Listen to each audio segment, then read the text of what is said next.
በባህር ዳር ከተማ ተጥሎ የፈነዳው ቦምብ የከተማው ነዋሪዎች ዛሬም ድረስ እየረበሸ ነው። ልጆቻችንን ትምህርት ቤት መላክ አልቻልንም ሲሉም የሰጉ ወላጆች መኖራቸው ተሰምቷል። ዝርዝር መረጃውን እንመለከታለን። መንግስት ባለፉት ጥቂት ወራት ደፋር ዘገባዎችን ይሰራል በሚል ባለሙያዎች ሲያወድሱት የነበረውን ቴሌቪዥን ጣቢያ ለመዝጋት የመጨረሻ ማስጠንቀቂያን አውጥቷል። ዝርዝር መረጃውን እንመለከታለን። የጦር አዛዥ ይሆናሉ በሚል ሲጠበቁ የነበሩት ሰው በድጋሚ መገደላቸው እየተሰማ ነው። የኢትዮጵያ ጦር ኃይሎች ኢታማጆር ሹም ፊልድ ማርሻል ብርሃኑ ጁላ መከላከያ የታጠቃቸው አዳዲስ መሳሪያዎችን ተመልክተዋል። የሰራዊቱ ዝግጅት ምን እንደሚመስልም ይፋ ሆኗል። እንመለስበታለን። እነዚህና ሌሎች ወቅታዊ ጉዳዮች ተከታተዋል። አክብሮታዊ ሰላምታችን በያላችሁበት ይድረስ። የተወደዳችሁ የሸገር ታይምስ ቤተሰቦች እንዴት ናችሁ? ዕለታዊ መረጃ ቅኝቶቻችን አዳዲስና አነጋጋሪ ክስተቶች ተካተውበት እነሆ ጀምሯል። በመግቢያችን ላይ ያዳመጣችኋቸውን አበይት ነጥቦች እንደሚከተለው በዝርዝር እንመለከታለን። ወደ ቀዳሚው ጉዳይ ነው የምናመራው።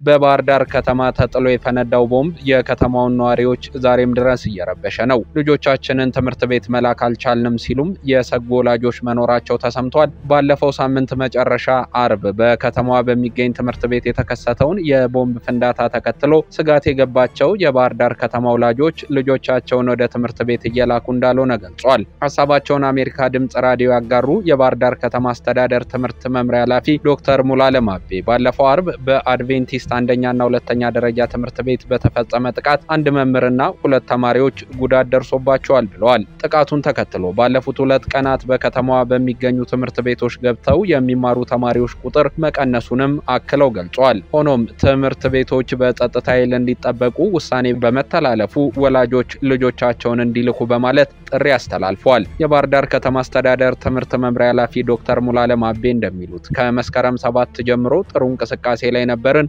ሰሞኑ ግን አባይ ማዶ ከሚገኘው ትምህርት ቤት ውጭ በሽጉጥ የተመታች ልጅ ነበረች። በፈጣሪ እርዳታ ህይወቷ ተርፎልናልም ብለዋል። ከዚያም ትምህርት ቤት ቅጥር ግቢ ውስጥ የተወረወረ ቦምብ ተማሪና መምህር ላይ ፍንጣሪው ጉዳት አድርሷል። ወዲያው ግን ወደ ሕክምና ተቋም ወስደናቸዋል ሲሉም ያከሉት። እነዚህን ክስተቶች የትምህርት ሂደቱን አውከውብናል በማለትም ወላጆች ልጆቻቸውን ወደ ትምህርት ተቋም ለመላክ ተቸግረዋል ባይ ናቸው። ክስተቱ አርብ ዕለት እንደተፈጠረ የሚናገሩት ኃላፊው ሰኞ በስጋት ምክንያት ወደ ትምህርት ቤት ያልገቡ ተማሪዎችም ነበሩ። ከሰሞኑ ግን ከሚመለከታቸው አመራሮች ጋር በመነጋገር በከተማዋ የሚገኙ ትምህርት ቤቶችን ተዘዋውረን ተመልክተናል፣ ነገሮችም እንዲስተካከሉ አድርገናል ያሉት ስማቸውን መግለጽ ያልፈለጉ የከተማዋ ነዋሪዎች ግን በተፈጠረው ክስተት ከፍተኛ ድንጋጤ ውስጥ እንደገቡና ከዚህ በኋላ ልጆቻቸውን ወደ ትምህርት ቤት መላክ እንዳሰጋቸውም ተናግረዋል። በከተማዋ የግል ትምህርት ቤቶችን በተመሳሳይ ቤታቸው የቀሩ ተማሪዎች ቁጥርም በርካታ ነው። ተቋማቱ ክፍት ቢሆኑም ግን ወላጆች ባለው የጸጥታ ስጋት ምክንያት ልጆቻቸውን መላክ ተቸግረዋል ባይ ናቸው። ወላጆች እንደሚሉት የመንግስት ኃላፊዎችና ትምህርት ተቋማቱ ልጆቻችሁን ላኩ ይሉናል፣ ነገር ግን እኛ ልጆቻችንን አንድ ነገር ቢሆኑ ኃላፊነቱን የሚወስድ አካል አለ ወይ ሲሉም ነው የሚጠይቁት። የባህር ዳር ከተማ አስተዳደር ትምህርት መምሪያ ኃላፊው ዶክተር ሙሉዓለም አቤ ባለፉት ቀናት ከጸጥታና ፖለቲካ አመራሮች ጋር በመነጋገር ትምህርት ቤቶች አካባቢ በከፍተኛ የጸጥታ ጥበቃ ስር እንዲመሩ በተወሰነው መሰረት ትምህርት ተቋማት በጸጥታ ኃይሎች እየተጠበቁ ይገኛሉ ብለዋል። አክለውም አሁን ወላጆች ተማሪዎችን ይላኩልን፣ መንግስት ተማሪዎችና ተቋማትን መጠበቅ ግዴታው በመሆኑ እንጠብቃለን፣ ወላጆችን ግን ልጆቻቸውን ወደ ትምህርት ቤት ይላኩ ሲሉ የባህር ዳር ከተማ አስተዳደር ትምህርት መምሪያ ኃላፊው ዶክተር ሙሉዓለም አቤ ጥሪ ማቅረባቸውን ቪኦኤ ዘግቧል። ኢሰመኮ መስከረም 26 ባወጣው ሪፖርት በአማራ ክልል በሲቪሎችና በሲቪል ተቋማት ላይ ያነጣጠሩ ጥቃቶች እንዳሳሰቡት ገልጾ እንደነበር አይዘነጋም። የኮሚሽኑ ተጠባባቂ ኮሚሽነር ራኬብ መሰለ ሁሉም ተፋላሚ ወገኖች ሰላማዊ ሰዎችና ሲቪል ተቋማትን ከማጥቃት ወይም ኢላማ ከማድረግ እንዲቆጠቡም ጠይቋል። የክልሉ ትምህርት ቢሮ አምና 3 ሚሊዮን አካባቢ ተማሪዎች በጸጥታ ስጋት ምክንያት ከትምህርት ገበታቸው ተፈናቅለዋል ያለ ሲሆን ዘንድሮም ቢሆን 5 ሚሊዮን አካባቢ ተማሪዎች ከትምህርት ገበታ በጸጥታ ስጋት ምክንያት ለመቅረት ተገደዋል። የክልሉ ፖሊስ ኮሚሽን ባወጣው መግለጫ ፈንጂው የመከነው በባህር ዳር ከተማ ቀበሌ 13 በተለምዶ ኪቢያድ እየተባለ በሚጠራው አካባቢ መሆኑን ጠቁሞ ፖሊስ ኮሚሽን ፈንጂውን ጽንፈኛ ያጠመደው ነው ሲል በክልሉ የሚንቀሳቀሰውን ታጣቂ ቡድንም ተጠያቂ ማድረጉ አይዘነጋም። አይዘነጋም። አምነስቲ ኢንተርናሽናል በበኩሉ በአማራ ክልል በሚገኙ ዋና ዋና ከተሞች በመቶዎች የሚቆጠሩ ሰዎች በዘፈቀደ በጅምላ መታሰራቸውን አስታውሷል። መንግስታዊ የሰብአዊ መብት ተሟጋች ተቋም ኢሰመኮም ባለፈው እሁድ ባወጣው መግለጫ በክልሉ እየተፈጸመ ነው ያለው የሰብአዊ መብቶች ድንጋጌዎችና መርሆችን ያልተከተሉ እስሮች በአፋጣኝ ሊቆሙ ይገባል ሲል አሳስቧል። የጣና ፎረም ጉባኤ አፍሪካ መር መፍትሄዎችን ማዕከል በማድረግ በአገሪቱ የሚገጥሙ የሰላምና የደህንነትና የጸጥታ ዙሪያዎች ላይ የሚመክር ፎረምም መራዘሙ አይዘነጋም።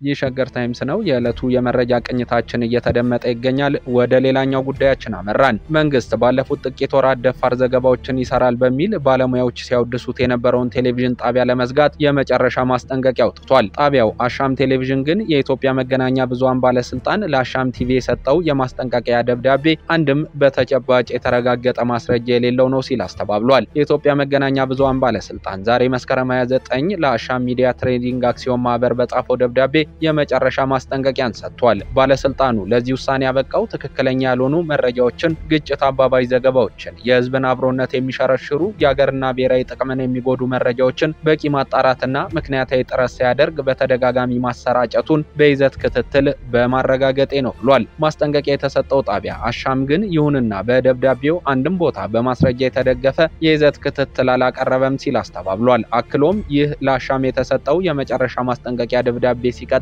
ከዚህ ቀደም ባሰራጨው ግጭት ተኮርና ሚዛናዊነት የጎደለው ዘገባ ከድርጊቱ እንዲቆጠብ በተደጋጋሚ በባለስልጣኑ የጽሁፍና የቃል ማሳሰቢያ ሲሰጠው መቆየቱን አስታውሶ ጣቢያው ግን የባለስልጣኑን ማሳሰቢያ ባለማክበር የሀገሪቱን ህጎች የሚጥሱ ይዘቶችን በማሰራጨት ላይ ይገኛል ሲል ወንጅሏል። ጣቢያው እንደሚለው በተመሳሳይ ለዚህ ከፍተኛ ውንጀላ በአሻም ምክንያት የተፈጠረ ግጭት መኖሩን፣ የህዝብን አብሮነት የሚሸረሽሩ ብሔራዊ ጥቅምን የሚጎዱ መረጃዎች ስለመቅረቡ አንድም ተጨባጭ ማስረጃ አላቀረበም ብሏል። የኢትዮጵያ መገናኛ ብዙሃን ባለስልጣን ከዚህ ቀደም በተደጋጋሚ ጣቢያው ይሰራቸዋል በተባሉና አሻሚና ሚዛናዊ ሲል በገለጻቸው ዘገባዎች ላይ አሳማኝ የሆኑ የማሳሰቢያ ደብዳቤዎችን ሲጽፍ ሰንብቷል። የስራ ኃላፊዎችንም በቃል ሲያስጠነቅቁ ከርመዋል ሲል ነው ያስታወቀው። ይሁን እንጂ አሻም ቴሌቪዥን ለሁሉም ደብዳቤዎች ተገቢ ምላሾችን ከነማስረጃዎቹ በመጥቀስ ምላሽ ሲሰጥ ከርሟል በማለት አንድም ጊዜ ግን ጣቢያው የሰጣቸውን የጽሁፍ ምላሾች ስህተት ስለመሆናቸው አሊያም ውድቅ ስለመደረጋቸው ባለስልጣኑ የመልስ ደብዳቤ ጽፎ ያቅም ብሏል። አሻም ቲቪ የባለስልጣኑን ማሳሰቢያን ጨምሮ ከተለያዩ ተቋማትና ግለሰቦች እጅግ የበረታ ዛቻ፣ ማስፈራሪያ፣ የጋዜጠኞች እስር ሲደርስባት ቢቆይም ሁሉንም ተቋቁማ ለሙያ ታምና ለህዝብ ድምጽ በመሆን እስከዛሬ ዘልቋል ያለው ጣቢያው በቀጣይ ጊዜያት እንዳስፈላጊነቱ የአሻም ቲቪ የሥራ ኃላፊዎች ዝርዝር መግለጫን የሚሰጥ ይሆናል ባይ ነው። እስከዛሬ አብረውት ለቆዩትና ወደፊትም ለሚዘልቁት የጣቢያው ተከታታዮች ምስጋናዬ ከልብ የመነጨ ነው ሲልም ጣቢያው ይፋ አድርጓል።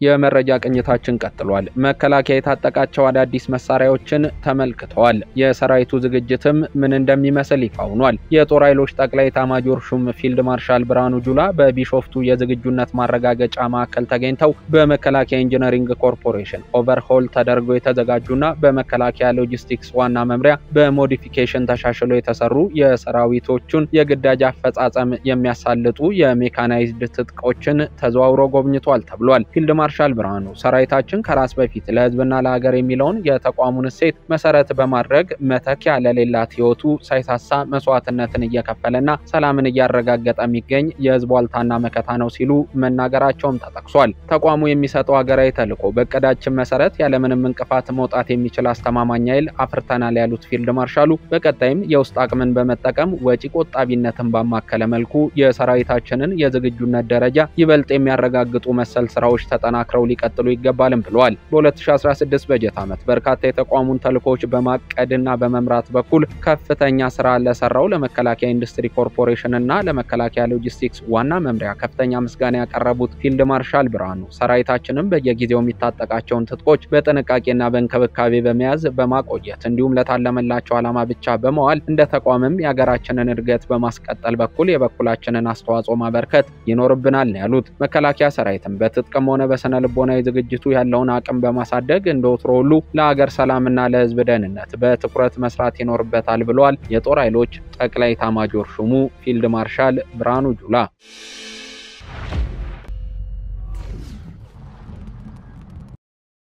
ወደ መጨረሻው የመረጃ ጥንቅራችን ነው የምናመራው። የጦር አዛዥ ይሆናሉ በሚል ሲጠበቁ የነበሩት ሰው በድጋሚ መገደላቸው እየተሰማ ነው። የሐሰን ነስራላህ ተተኪ ይሆናሉ ተብለው የሚጠበቁት ግለሰብ መገደላቸውን የእስራኤሉ ጠቅላይ ሚኒስትር ቤንያሚን ኔታንያሁ ተናግሯል። የሊባኖሱ ሚሊሻ ቡድን ሄዝቦላህ ነባር መሪ የነበሩት ሐሰን ነስራላህ በእስራኤል ጥቃት የተገደሉት ከ2 ሳምንት ገደማ በፊት ነበር።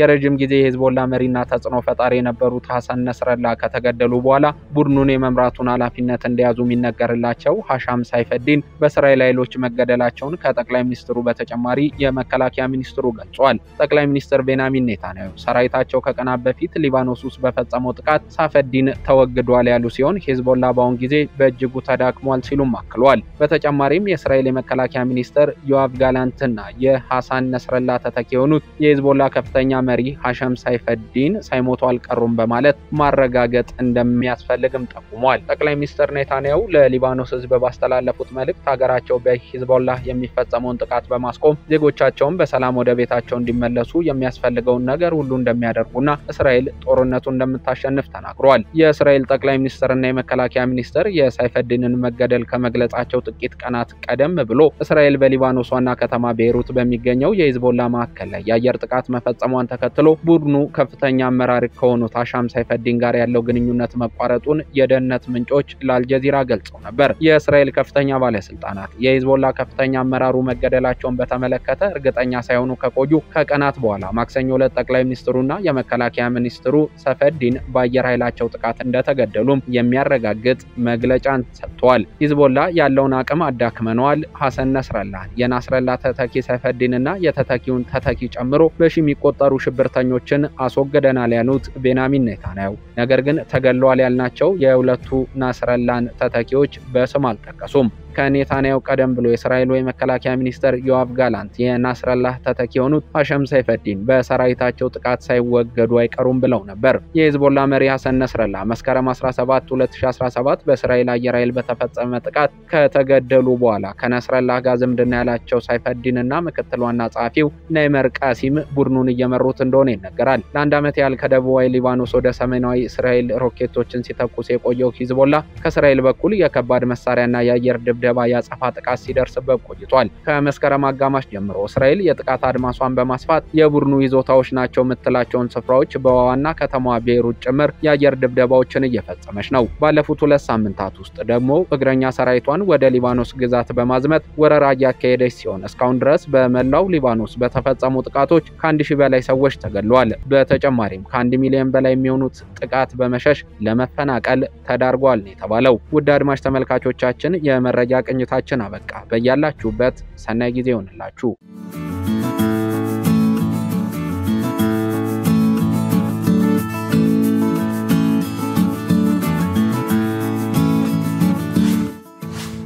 ሸገር ታይምስ ሚዲያን ሰብስክራይብ በማድረግና ደወሉን በመጫን ይከተሉን።